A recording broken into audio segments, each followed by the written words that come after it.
sur le produit intérieur brut bi nga xam ne Sénégal ñu ngi koy utiliser tailleurs yi am nañ ci une part boo xam ne non négligeable parce que damay faral di wax ne bu maçon amul woon tailleur amul woon kon dund doomu aadama dina ñaaw parce que ñun bu ñu jekkee tailleur yi ci boppam moo tax ñuy jekk ak ku mënti doon bu julli rafetee tamit tailleur moo tax kon je pense que ne tailleur yi war nañoo mën a xam seen bopp xam seen valeur xam seen gëdd ñu bañ leen a yóbbu ci terrain boo xam ne seen terrain boo xam ne tey fi mu nekk nii problème mu intérêt crypto personnel la et non pas terrain boo xam ne c'est pour la défense des intérêts de l'ensemble de la corporation loolu nekk na ñaareel point bi mooy perspective fan la ñu jëm ak lan la ñu bëgg nan lañ ko war a defee ba ëllëg tailleur yëpp ak syndicat bi gis ci boppam loolu aussi jar naa waxtaane troisième point bi mooy dañuy jëm ci bis boo xam ni bis bu mag la pour l'ensemble des travailleurs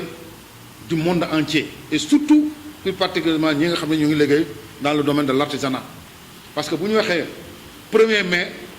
sabab bi ay artisans la ñu woon ci mag ñi borom historiens yi nee nañu sabab bi 1er mai ci ay couturiers ñoo taxoon ñoo doon artisans yi nga xam ne ñoo doon manifester parce que ni ñu leen doon liggéeyloo mu nekk une fête internationale du 1er mai boo xam ni war nañ ko def mardi incha allah place de l'Obélisque fi ñu tuddee monument mu nekk un grand rassemblement un meeting syndical boo xam ni dañuy taxaw wax suñu revendication képp ku nga xam ne am na looy ñaxtu nga wax ko parce que gis nañ ni secteur professionnel bi dafa nekk en ébullition enseignants yi ñu ngi grève SAES mi ngi grève docteurs yi mi ngi grève SYTJUST mi ngi grève yaa may dégg ñëpp ñu ngi grève mais yéen aussi am ngeen ay revendication parce que am na lu ñuy mbëbët lu nar a dugg si ci biir réew mi loo xam ne bu dugg si ci biir ñoom yéen ñëpp daf leen di indil ay gàllankoor kon je pense que ne loolu aussi il faudrait que ngeen bàyyi ci xel bi mooy ñu toog ñu nas ay pexe yoo xam ne ëllëg loolu bu ñëwee duñ ne sax du njariñ mais mu tegu suñu loxo. di bëgg vraiment ci daje bi ndaxte INSAS SAMEC dafa nekk suñu sac parce que gouvernement mi ngi jóg di taxaw pour affaire secteur informel yeneen syndicat yépp ñu ngi jóg di taxaw ngir secteur informel mais SAMEC dañoo structure am officialité ndax dañoo am seen récépissé te nit nag lu muy dugg daf ci war a dugg ak këyit yu wóor ba nga xam ne ëllëg boo yëkkatee kàddu bu ñu la laajee lu tax nga yëkkati kàddu nga am foo ko teg donc loolu moo tax SAMEC di suñu fierté parce que rek du ay nit yu booloo rek ñëw taxaw di wax déedéet dañu jaar fi ñu war a jaar ba am kàddu defe naa jarul ma si dellu si chargé du recrutement de l'INSAS am na lu mu leen wax ci différence entre association ñun ñëpp bokk association parce que association organisation de base la bi nga xam ni ñun ñëpp suñu dundin ak ci suñuy gox dañ ciy bokk pour di doxal ba nga xam ni dina yombal suñu ànd dina yombal suñu dëkkuwaay dina yombal suñu liggéey waaye li nga xam ni moom mooy code des obligations civiles et commerciales am na fu mu yemal association waaye nag syndicat tey boo demee ci code du travail moom nga fay fekk fa ñu tëralee contrat tërale fa nu ñuy fayee liggéeykat tërale fa li tax liggéeykat war a am ay congé li tax liggéeykat ñu war a saytu wér-gi-yaramam li tax liggéeykat ñu war ko créer ay instances yoo xam ne bu feebaree ñu jël ko en charge boo demee ba nga xam ne tamit mën a di ñëw na mu am luñ koy jox mu ciy suturlu boo demee ba nga xam ne tamit néew doole ñëw na parce que am doole ak néew doole ñoo ànd si doomu aadama aussi nga am loo xam ne heure bu jógee weer dee wala ñaari weer wala ñetti weer moo xam nga mën a dem jëli ko faj ci say soxla loolu foofa la ñu tëralee syndicat jox ko nag ay pouvoir comme niñ ko waxee pouvoir yoo xam ni am na droit fa nga xam ni gouvernement ba daf fay toog di négocier mu ñëw toog fa am fa place loolu syndicat rek moom la ko liy jagleel fa nga xam ne aussi fa la ñuy tëralee norme travail yi aussi muy ca organisation internationale du travail bu gouvernement bi toogee patronat bi toog syndicat yi dañuy toog kon nag ñu xam ne syndicat am na doole parce que lépp luy régir norme travail foofu lañ koy tëggee mu organisation internationale du travail te foofu syndicat dafay siège foofu aussi permettre na syndicat boo xamee ni revendiquer nga sa dëkk ba nga xam ni mënoo ci dara tey dañuy porter plainte ay président de la république ca organisation internationale du travail mais loolu association mënu ko association sañu ko syndicat rek. loolu mënuñu ci d'accord mais syndicat bi moom moo am kàddu bi nga xam ne moo mën a wax ak président de la république mu dégguñu parce que mën nga dem ci presse bi en tant que mouvement wala association di wax moom kenn mënu ko téye kenn mais nag da ngay am cible comme ni madame Thioub doon wax léegi da ngay am wax day am cible tey jii avec ak récépissé wu syndicat bi président Macky Sall boo waxee ak moom obligation la ci moom mu tontu la mu wax ak yow loolu moom mënut a ñàkk te tey ñu ngi jëm ci 1er mai tey jii jafe-jafe yi nga xam ne nii tey ñu ngi koy dund ci couture bi ñu mu doy ñu sëq jara ñu war ko lijjanti mënuñu ko lijjanti mu bëgg a indi ay chinois teg leen ci suñu kaw su boobaa ñun moom bu ñëwee boobu ku nekk foo jóge woon nga delluwaat fa mais pourtant ak problème yooyu yëpp nag syndicat bi non syndicat bi gisoon na jafe-jafe yooyu yëpp ba mu juddoo ca 2013 1er mai ba njëkk a jot ba njëkk a def gis nga lii la syndicat bi bindoon muy doléance bi nga xam ne moom lañ joxoon président Macky Sall en 2013 tey su ngeen ko liiree di ngeen gis ne lépp loo xam ne nii ay jafe-jafe la yoo xam ne mi ngi ci secteur bi ñun souligné nañ jafe-jafe yooyu ci biir mais yemuñu ci souligné jafe-jafe rek mais dañ ko joxoon ay propositions yoo xam ne bu ñu ko defee secteur bi dina évoluer bu baax a baax parce que ci loolu sax yemuñu woon sax ci couture bi rek mais waxoon nañ ko sax ne ko tey Sénégal même usines yi nga xam ne ni dañu def ay tissus lu mel ni Sotiba ak yeneen usines yi Kaolack yooyu yëpp waxoon nañ président Macky Sall que na fexe ba réhabiliter usines yooyu parce que tey lépp lu ñuy liggéey ci wàllu tissu bitim réew lay jógee donc wax nañ ko ci yu bare tey jii amoon nañ projet boo xam ne ni ci loolu nga xam ne moom la bëgg a def moom la Sinoa yi bëgg a def am nañu projet boo xam ne ni même chose la moo gën a mag sax projet boobu moo gën a rëy sax bu Sinoa yi parce que Sinoa yi dañ leen jox benn site rek pour atelier de confection mais ñun suñ projet bi ñu porté woon non seulement am na loolu mais am na sax amaale na sax site boo xam ne ni fa la tailleur yi di dëkk dégg nga ak yu bare te itam chaîne de production la boo xam ne mën na génnee ay 1000 pièces par jour. dina am côté boo xam ne dinañu sooxe ñuy xool ban solution la ñuy def pour mën a xeex loolu pas xeex sax mais empêcher ko mu bañ ñoo yàqal suñu liggéey bu ñu ko mënta empêcher mu bañ a amit ñu xool ñun suñu côté yan opportunité liñ ci mën a am bu fekkee implanté ni ko parce que am na protocole d'accord yoo xam ni bu ko gouvernement signé amal na pour nga annuler ko du mën a nekk mais nag am na solution yoo xam ni ñi nga xam ne ñooy les acteurs de la filière ñoom mën nañoo fexe peut-être ba booloo nekk benn xool yan opportunité la ñu mën a am ci loolu et puis aussi ñu xool loolu yan limite la mën a am ba tax na du mën a yàqal ñun suñu liggéey comme suñu dëkk la nekk parce que li ma dégg ñuy wax d'après moi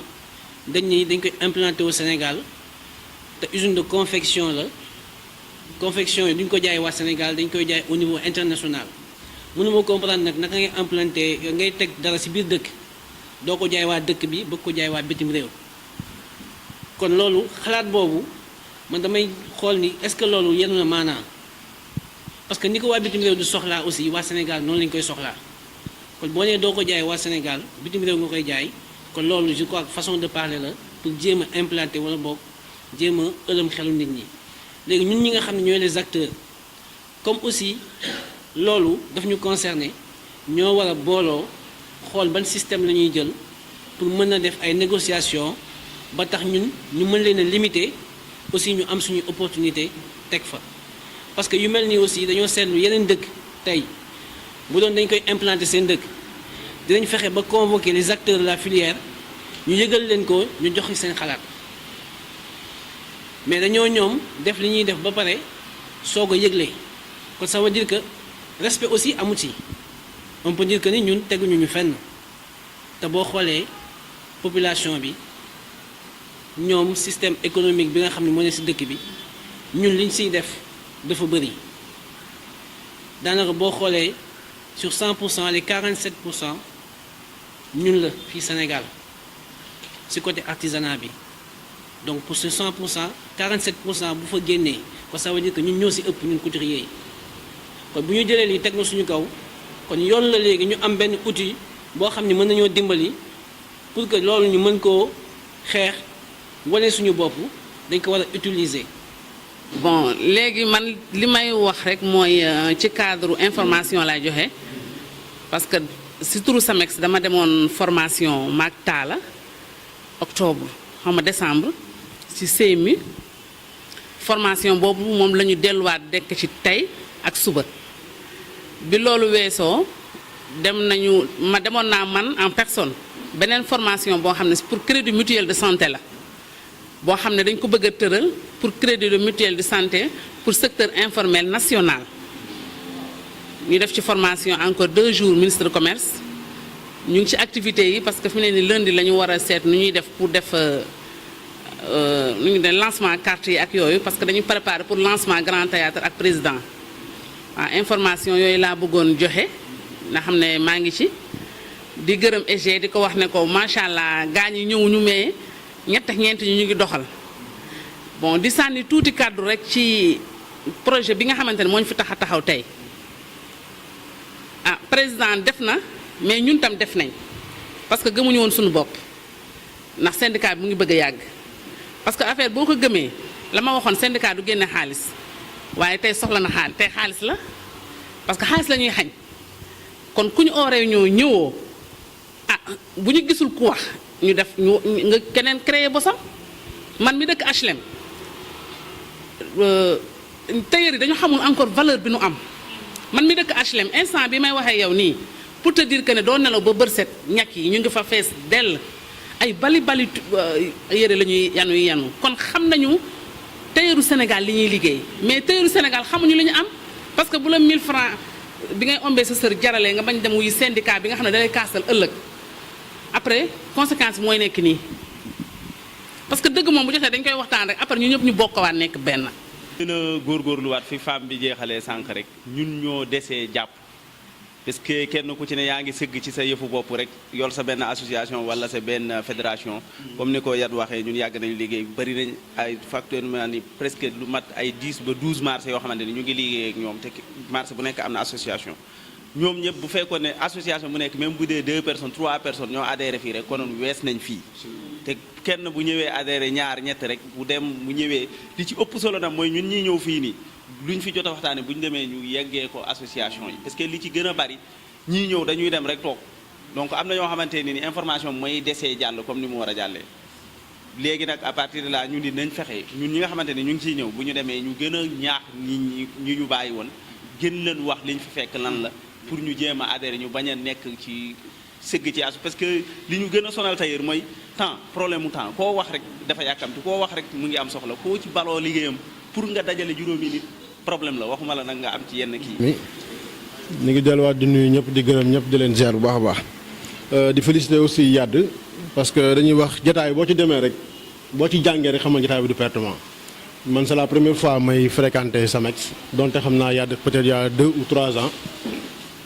mais ci image bi ma njëkkoon am ci moom rek muy que ni rassembleur la am na yéene réussir dara ci secteur bi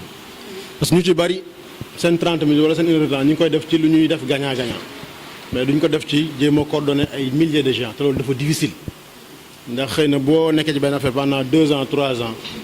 te xëy na boo wootee 50 personnes nga gis wala 20 personnes bu fekkoon gëmoo li ngay def di nga bàyyi parce que am nga lu gën a gaaw loolu. donc acte bu noble boobu dafa tax kenn ku nekk même boo ñëwee sax te gis ni fii li fi nekk liggéey moo fi nekk coono moo la fiy xaar di nga am courage yu des parce que doo ñëw fekk si dara mu toll ci liggéey ñu war ko fondement nga ni lii kat liggéey bi dafa bëri naa daw. def gagnant-gagnant comme ni nga wax sànq parce que ñooñu ci image dañu liggéey yow bi ngay liggéey ci base bi di xool liy jàngoro secteur bi ñoom dañu liggéey ci image da ngay gis nit nekk na tailleur déposé na candidature ñu defe ne kuy wax ak tailleur moom ngay waxal loolu moo tax président moom la woo moom tam bi muy woo tailleur yi am visibilité la woo mais woowul tailleur yi dund jafe-jafe bi fu mu gën a méttee donc loolu nag comme am nañ ñu mel ni UNSAS ñoom ñu am ci expérience xam ci lu bari yi c'est à vous ngeen tirer canevas bi ñuy jaar yoon bi ñun ñu fi teew en tant que membre yenn association ñu jële fi loo xamante ne bu ñu demee tamit dinañ liggéeyloo suñuy membre ci loolu yaakaar naa liggéey bi ci laqatu liggéey la ba bu dul ren di déwén ñu réussir liñ bëgg a am parce que bu dul loolu tamit da ngay defaat benn coono mais kenn mooy def image tuuti rek def tuuti poudre ci kaw président recevoir ko wane man recevoir naa tailleur kon tailleur yi kontaan nañ parce que Sénégal loolu moo fi gën a nekk ñoom nañ fexe ba am benn tailleur bu fës boo xam ne boo ko xoolee xam ne kii tailleur la mu wax ci turu tailleur yi gërëm président ñu ne kon tailleur yëpp d'accord nañ mobilisation bi du difficile comme ni ko Khadim waxee tout à l'heure sànq li ci des bariwul mais ay bind rek la te fii ci INSAS am nañu ay personnes ressources yoo xam ne mën nañu orienté ba lépp loo xam ne li revendication la bu ñu war a bind ci pancarte wala ñu war ko def ci feneen mën nañ ko def n'est-ce pas donc loolu nag lañ bëggoon laa bëggoon ñu orienté débat bi foofu noonu ñu waxtaan ñu xool nan la ñuy mën a fexee ba fii ak 1er mai bi ñu liggéey ci ñu fexe ba revendication yi nga xam ne jafe-jafe yi nga xam ne am nañ ko ñu bind ko nga xam ne dafay dem directement ci président de la république parce que wane woon naa fi sànq benn doléance boo xam ne 2013 lañ ko bindoon jafe-jafe yi nga xam ne nii tey mi ngi dal ci suñu kaw ñun bindoon nañu ko Macky Sall depuis 2013 ba joxoon ko doléance bi donc génne woon ci benn exemplaire mi ngi nii voilà donc loolu bu ñu ko lire nga xam ne ñun jëloon nañu ay avance maintenant 1er mai bi mi ngi ñëw loolu rek la nañu waxtaan ci xool lan la ñuy mën a fexe ba faire une forte mobilisation n'est-ce pas wax na président Macky Sall ne ko ñun d'accord ñu ci sinuwaay yi nga xam ne bëgg nga ko fi andi mais bu ñu yem ci wax ko ne ko d'accord ñu dañuy def ay contre proposition yaa ngi dégg wax ak moom parce que aussi ay dañ la jox carton jaune nag la ñuy jox ko non non non bu ñu dugg ci débat yu mel noonu duñu politique ñu dañuy défendre suñuy travailleurs yaa ngi dégg débat technique lay doon n'est-ce pas am nañu ay lu ñu naqari li ñu nga bëgg a andi